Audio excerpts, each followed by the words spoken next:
What's up, everybody? It's your boy, Stephen A. Smith. I'm sitting here chilling inside the Wynn Hotel. It's a new segment that I'm going to add to my YouTube joint. It's called Stephen A. on the Street. Stephen A. on the Street. Now, that don't mean literally the street. It just means I'm a man of the people.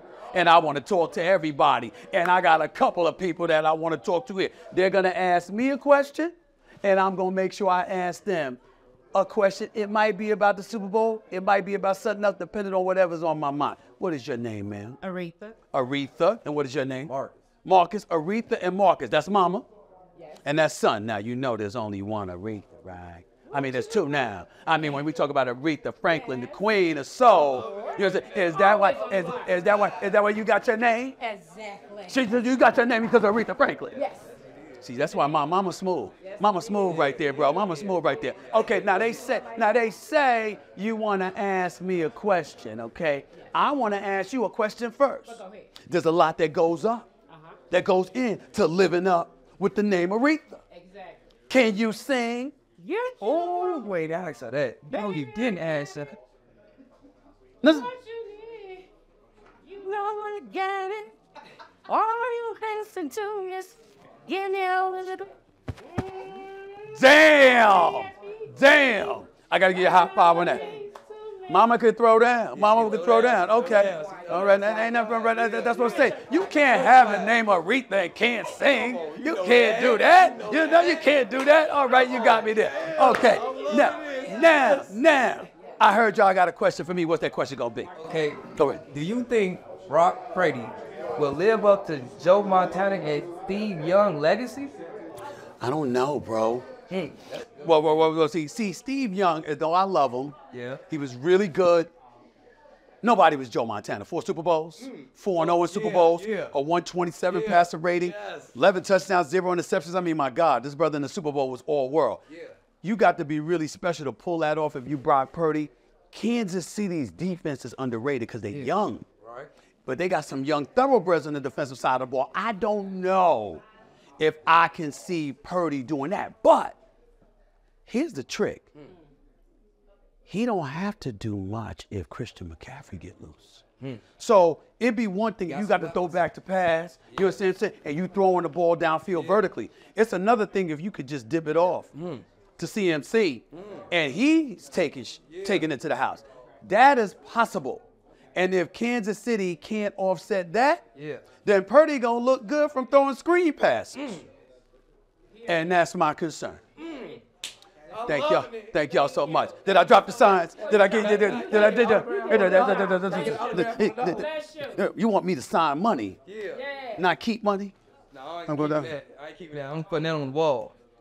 You my favorite sportcaster, bro. I ain't go slow. I watch you all the time. Thank you so much, my brother. Everything to me, man. Let's go. All right. Well, first of all, it's Kobe Day. Okay. It's February 8th today. Yes. I brought you a little gift.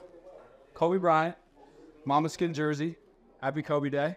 Thank you so much, man. Thank you so much. I did want to ask you a question about the Super Bowl. Yes. About the NFL. So.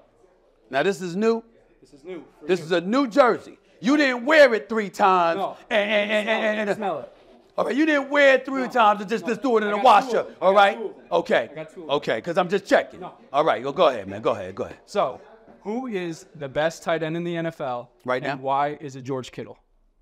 It's not George Kittle. I'm going to go with Travis Kelce. That's your receiver. No. Travis Kelce is the tight end. Okay. Travis Kelce is the tight end. And I'm going to go with Travis Kelce, and I think that his resume speaks for itself. I love George Kittle. I love Kittle. Kittle's a bad brother, no doubt about it. But you got to win one. Absolutely. Okay, Absolutely. You got Ayuk, you got Debo, now you got CMC. You should be able to do it. Right. Now, if you had asked me this question Monday and the San Francisco 49ers are Super Bowl champions and Kittle got over 150 receiving yards, I'm feeling you. But let me tell you what I think elevated Kelce. The receivers were dropping passes all year. Led the league, and he picked up the slack, and you knew that he was the primary weapon that Patrick Mahomes was going to go to because there was no Tyreek Hill there. Right? Or Hardman, and he still got open. Kittle can't say that. Because when Debo was out, and Christian McCaffrey got hurt, and Trent Williams wasn't there to protect Purdy, we ain't hear Kittle. See the difference? Yeah, but we heard CMC, and Kittle's going on the flat. He's blocking. He's getting. But your argument is valid if I'm telling you Kittle can't play. I know Kittle's a star. I'm saying in terms of his conditions, the conditions under which he's played, Travis Kelce has had it rougher, but they in the same place. And he's a 2-time Super Bowl champion, and your boy's still looking for one. That's why he's the best. Appreciate you, my man. Thanks so much. How you doing, man? What's going on? All right. So what's up, man? What y'all want to ask me, man? So ECU, Elizabeth City, East Carolina. Okay. So, as a 20-year-old junior at East Carolina University, what would you give your 20-year-old self? What advice would you give yourself at 20 years old? Pay attention to the climate as much as you're paying attention to what you want. You can want it all, but if the opportunity ain't there for you to grab it, you grasping at straws. We all want something, but want shit that's productive, that is viable, that can springboard you to something greater. The world that we're living in, for example, everything's going digital. Because it's going digital, be mindful of that, cognizant of that. Pay attention to the opportunities that exist in the digital stratosphere out there. You do that, then you're ahead of the curve. You don't do that, you're behind.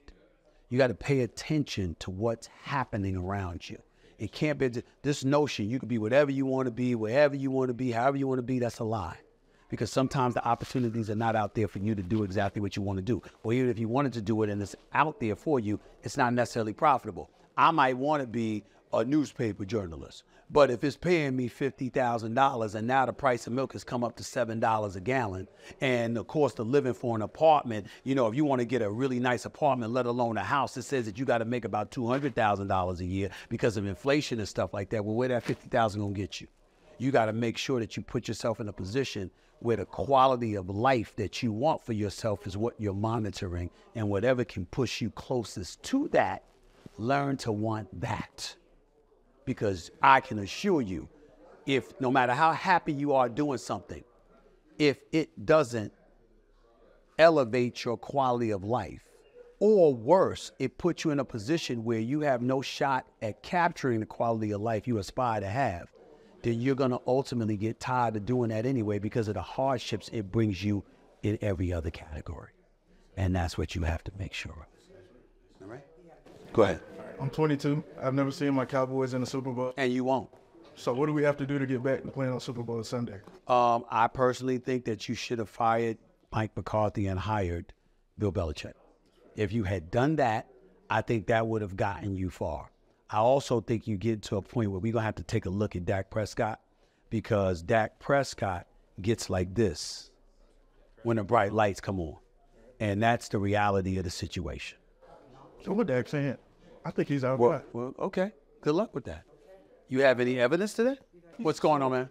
I'm a New England Patriots fan my whole life. Okay. Where do you live? I just moved here, but we're from Boston. You're from Boston, but you just moved here. Okay, that counts. So what do we do with the number 3 pick, and what's next for the Patriots? How do we get back to where we was? I feel the first order. Right now, I respect the Chiefs because I respect greatness. I feel the first order of business. You got to get a quarterback in today's NFL. If you don't have a quarterback, you don't have much.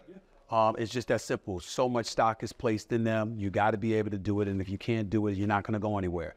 I think that you're in a right situation. I think it was time for Bill Belichick to go. I appreciate his greatness, his years of contribution, but he's the guy that's seen as forcing Tom Brady out. And so the state of the New England area is not going to forgive that. You know, especially when you follow that up by nosediving after the guy you forced out excelled. And that's really the golden boy you push out. Tom Brady had retired and said, it's over. I'm putting my time. It was great. I really appreciate you. Love you, coach. Love all of y'all. It's time for me to walk away. Bill Belichick could have had the same struggles he had the last 4 years, and it would have been fine because of the greatness that he put forth over the years. You would have said, okay, we'll give him that grace period. But because he forced Tom Brady out, the patience evaporated once they stunk. And now you got to start all over. And so I just think you got to draft a quarterback. It's probably got to be May because I think Caleb Williams is going to be gone by then. So it's got to be May out of North Carolina. Right. With this all black look here, you know, in Vegas, you know, on a Thursday afternoon. You look like you got plans for the night. No, I always wear black. Okay, why is that? Well, I don't know. You don't know? I don't. Well, listen, let me say this to you. It looks good on you. Oh, thank you. But we all want range. Did I ever think I'd see myself in purple? Give me a high five on that. Okay? So if I look good in purple, imagine how good you look in purple. How about white? How about a little lime green? No, my dad calls me Johnny Cash's daughter. Okay. Yeah, that explains the black. That explains black. Okay, so you have a question for me? Yes. I love football. Yes. Love it. But I want to know Yeah. if Sonny Corinthos is a jerk in real life. No. He's not. He's one of, I mean this with all sincerity. I love this man. Me too. Now, just so you know, you're talking to a very unique individual. I am the guy with a sports background, and two of my great friends in the industry are the two biggest soap opera stars, arguably, in history. It's Sonny Corinthos, played by Maurice Bernard, and Victor Newman, who's Eric Braeden in real life. That's a friend of mine. He plays Victor Newman on Young and the Restless. And those two biggest soap opera stars had never sat down and broke bread. I brought them together in Hollywood for a dinner with the three of us. Nice. That had never happened. Sonny, who is played by Maurice Bernard, is my boss on General Hospital. And anything that you see progressive from me in terms of an improvement in acting is because of him. He pulls me to the side. He works with my lines with me. He teaches me. He calls for certain emotions that scenes call for. I don't even take credit for what I do on General Hospital because all I do is follow his lead. He tells me. I love him to death. He's my guy. We're very friendly with one another. We talk all the time. I've been on the State of Mind podcast before as well. And the role that I have on General Hospital, I wouldn't even want it if he wasn't there. That's my guy. What's up, man? How you doing? Doing good. How old are you, man? 18. What the hell are you eating? How the hell you 6 feet tall, 6'1", you're 18 years old, man? They putting in y'all food. I don't know. Gotta ask my parents that. What you eat for breakfast? You know, eggs, bacon, All right? regular breakfast food. Okay, do a lot of stretching. Yep. That's why you got so tall, whatever, stretching and being agile. So you play basketball? Yes, sir. Is that your favorite sport? Mm-hmm. Okay, all right. Okay, what's your favorite team? Right. What's your favorite team? Miami Heat. That's not bad. Where do you live? I'm from Idaho. You're from Idaho? Yes, sir. But your favorite team is Miami Heat. How often do you get to Miami? I was a big LeBron fan back when I was 10 or 11, and then just stuck with it. I'm saying, but how often do you get to Miami? Oh, get to Miami. Not super often. I would. more. I know. You need Got some it. more. Okay. Now, what you want to tell? What you want to ask me about, man? In a regulation NBA game, what are your stats looking like? My You're stats? starting the whole game I'm starting. Okay, right now, right now. 0-0-0. Zero? I got bad knees. Oh. I'm an old man, man. Yeah? I got a brace on my damn knee right now. Can't even get to the line. Man, please. I could shoot. I could shoot, but let me tell you something. Gilbert Arenas said it best. Because Gilbert Arenas came on my podcast a few weeks ago, and he said it best. He said, Stephen A., I could tear it up 2 or 3 times up and down the floor, but after that, my legs are shot. I'm done. That's what he said. See, that's what you young whippersnappers don't realize, okay? That us older dudes get. It's the legs, man. It's the legs. Because all of a sudden, everything just start aching. My little nephew was talking junk last year, so I had to bust his ass. I had to get him on the court and bust his ass. Here was the difference. He was ready to play me 30 minutes later. I needed 30 days because my legs were shot. I was ice on the knee, my hip. I go get a massage. Because we old.